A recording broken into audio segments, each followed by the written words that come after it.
conversando com a editora Dulce Seabra, que tem um trabalho de muito tempo com a literatura, principalmente com a literatura voltada a jovens e crianças, por diferentes editoras.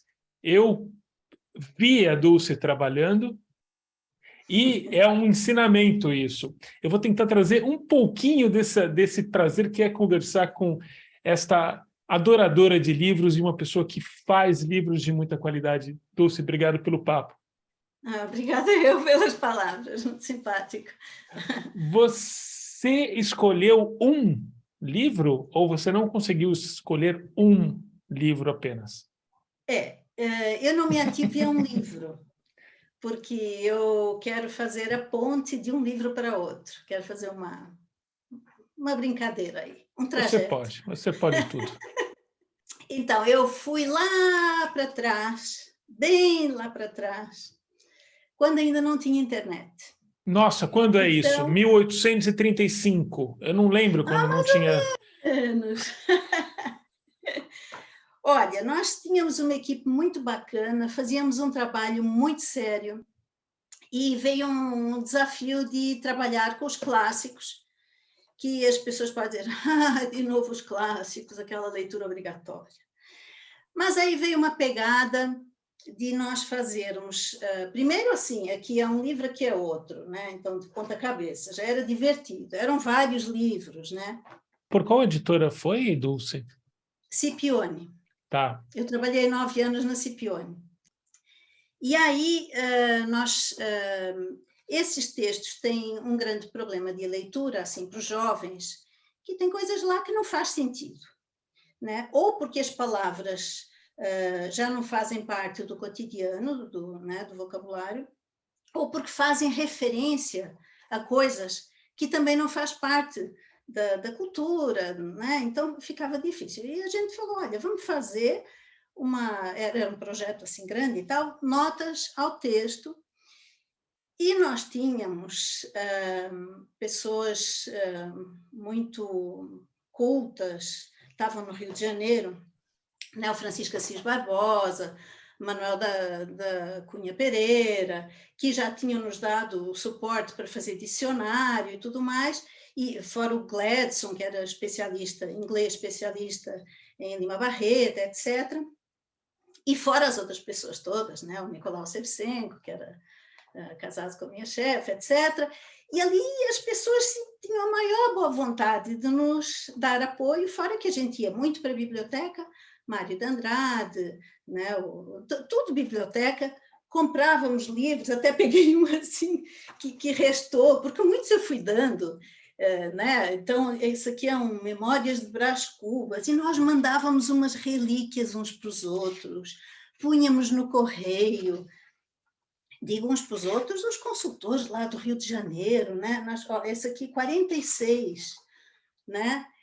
E por quê? Porque estes livros aqui, antes de chegar às notas, nós fizemos, e aqui, então, onde é que está a Dulce nos créditos? Né? Aqui está notas ao texto, Dulce Seabra, né? E nos créditos lá propriamente ditos está estabelecimento de texto e notas, né? Bom, e tem vários aqui, éramos uma equipe.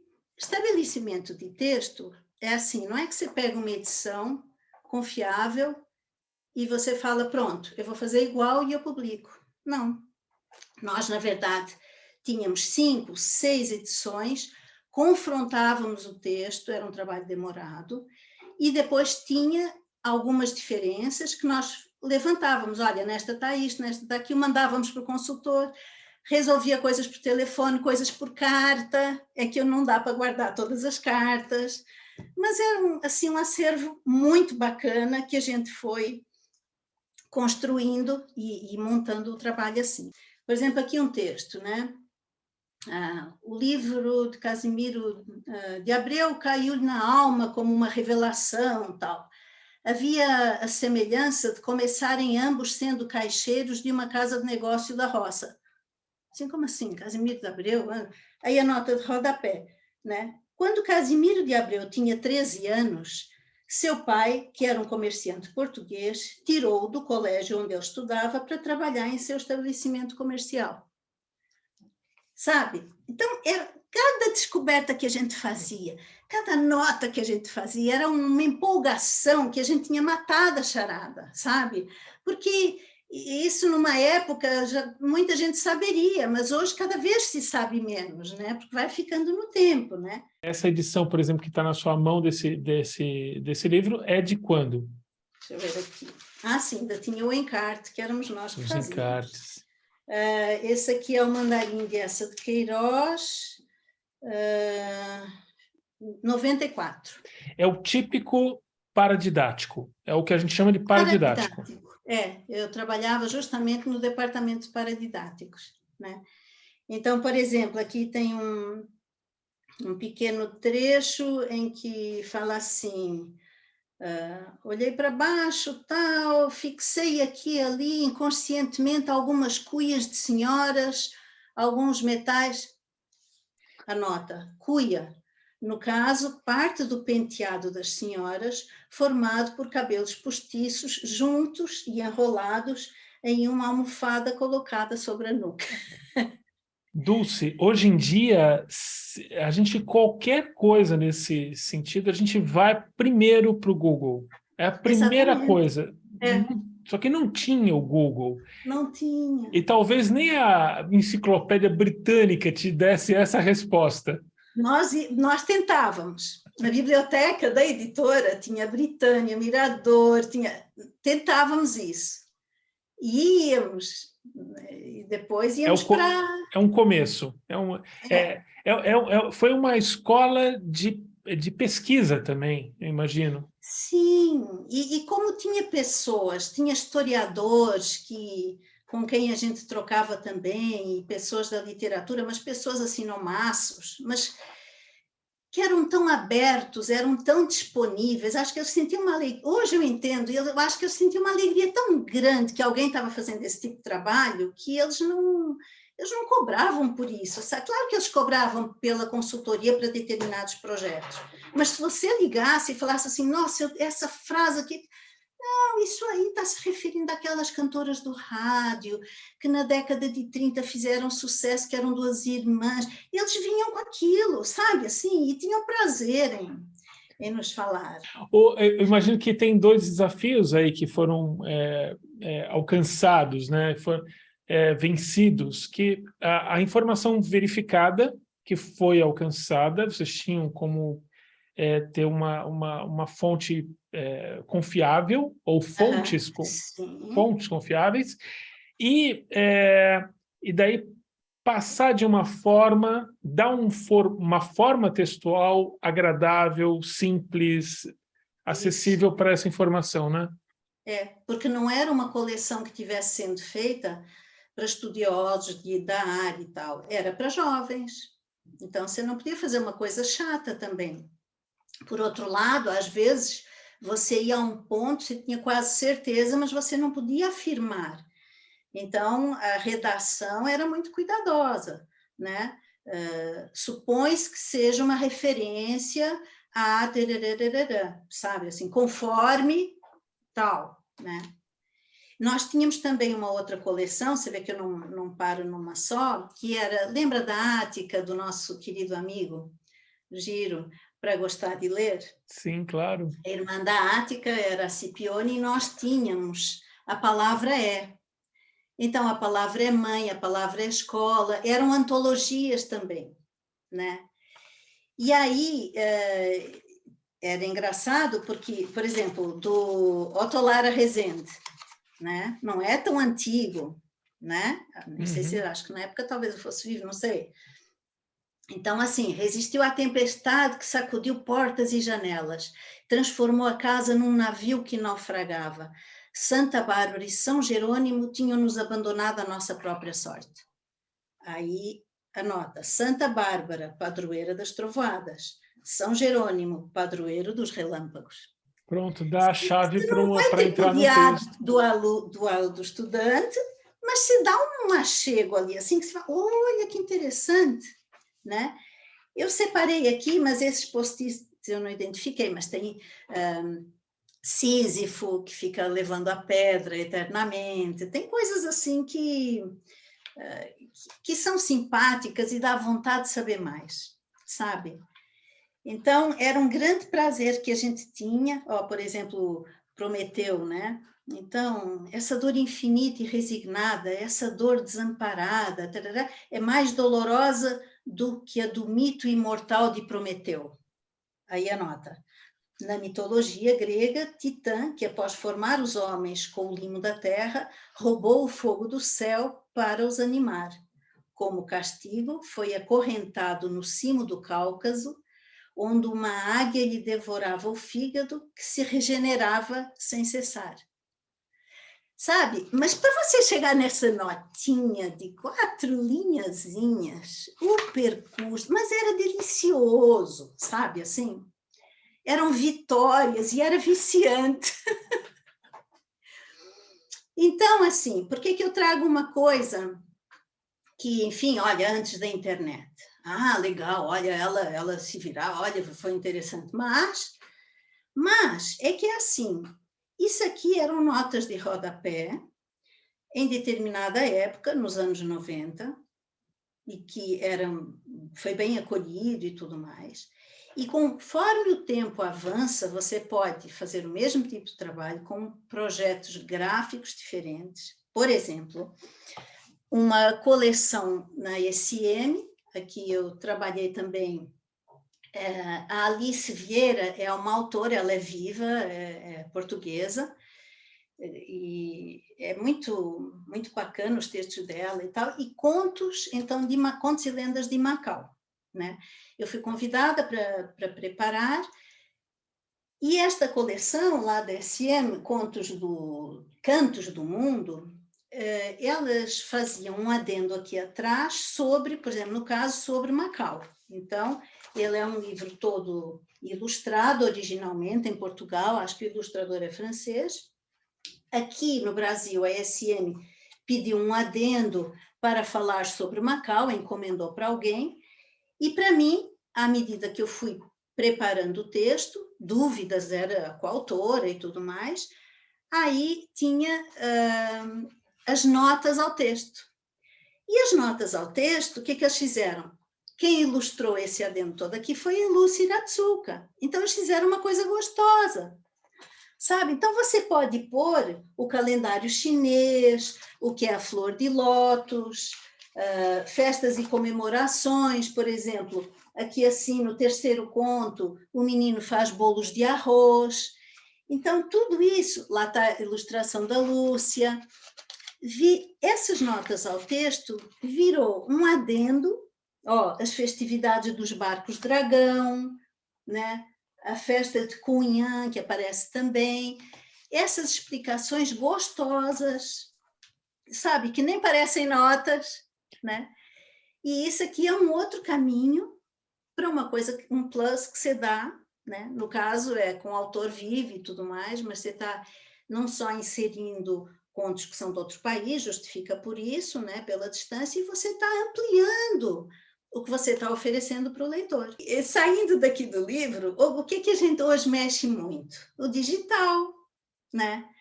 Então, hoje, tanto nos didáticos, que agora estou trabalhando, voltei, tanto lá você me conheceu também, trabalhando com didáticos, então os didáticos lançam muito mão, né, do digital, mas também em literatura, né? Eu, embora não gosto muito de comprar pela Amazon, acabo baixando vários livros e tudo, porque é a comodidade de ter o Kindle ali assim, né? E você pode transformar isso num plus, num texto que você está lendo ali digital. Então, isso que eu quis trazer lá de trás, porque sim, os meus créditos representam um trabalho, tá? Um trabalho que foi feito, bacana, mas que eu acho que é uma coisa atualíssima. Uma palavra que talvez não fosse tão usada em 94, mas hoje é muito usada, é curadoria. Aham. Mas o sentido estava lá. ou o sentido sempre esteve, é que às vezes as coisas vão ganhando outros nomes, né, da moda. Mas a curadoria da nota, que hoje a gente tem, mas a gente tem internet. Tá, mas aí nesse marzão da internet, aonde que eu vou me ancorar, né? Claro. E daí o trabalho editorial faz isso, né? Sim, porque assim, você faz a pesquisa, mas você tem que ter a certeza, você precisa sempre dos estudiosos, dos entendidos, depende, tem coisas que estão à mão e que, por exemplo, uma festa de Macau, né, a flor de não sei o quê, isso você consegue, como editor, você busca em várias fontes e você consegue. Outras coisas mais específicas, além do seu trabalho, você precisa que ele seja corroborado ou validado por alguém que seja de fato especialista, né? Então, isso também eu acho um encanto no nosso trabalho, né? Porque se o nosso trabalho fosse só o editor sozinho, eu não sei qual seria o encanto. Para mim, o grande encanto é o trabalhar junto, sabe? Assim, não só com o texto, né? Mesmo assim, e você sabe que você viu, muitas vezes me flagrou na coisa, né? Fazer o texto acontecer de um outro jeito, né? Seja só com o autor. Eu me lembro uma situação, não tem esse livro aqui em casa, mas, por exemplo, uma situação com o Roger Mello, que foi aquele livro Clarice, né? Que quantas vezes nós ficamos no telefone, ele dizia, você é fulano, eu sou fulano. Porque ali no texto não identificava quem era o personagem. E ele lia, não, mas aqui é o rapaz que fala. Mas não está sendo. Lê de novo. E pá, pá, pá. Então, essa construção, é claro que é o autor que faz, mas o editor, ele dá aquela consistência, não deixa passar o furo, porque ele está vindo de fora que já tem o hábito também da edição, o hábito, enfim, o know-how e tal, e aí você trabalha junto, que isso eu acho assim, a parte maravilhosa é essa, trabalhar junto, né? Quero ainda te falar mais uma coisa assim, só para falar de créditos. Não é uma queixa, mas é uma coisa que acontece. Quem trabalha que trabalha e tem lá os créditos, é sempre bom a gente zelar pelo que veio. O que acontece muitas vezes? Vou dar um exemplo, não preciso nem mostrar lá a editora, nem nada, né?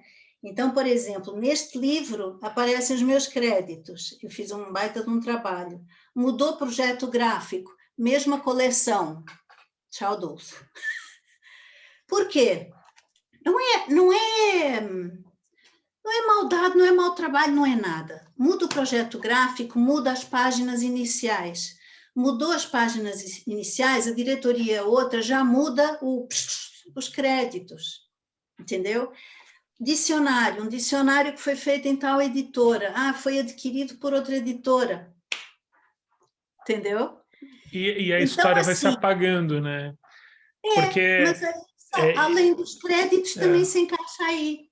é uma falta de entendimento até da natureza editorial, né? Que é essa construção, que são escolhas que pessoas fazem, né?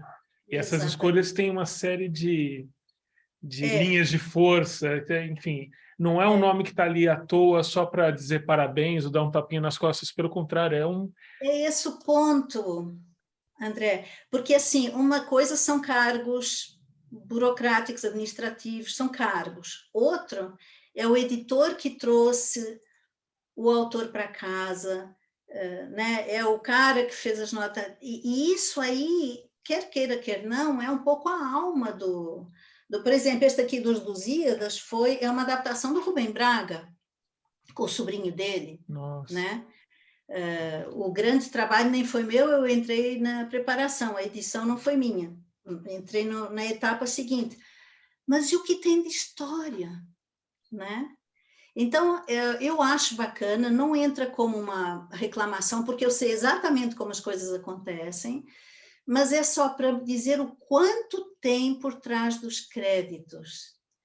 Tem uma alma, assim, sabe? Mesmo que às vezes não esteja escrito nos créditos, né? E é bonita essa alma, os livros são meio vivos, assim. E agora, nunca fez tanto sentido o nome desse quadro, que é Além do Expediente. Isso! Mas você sabe que eu fiquei pensando, e eu trouxe só por isso, porque tem muito além do expediente.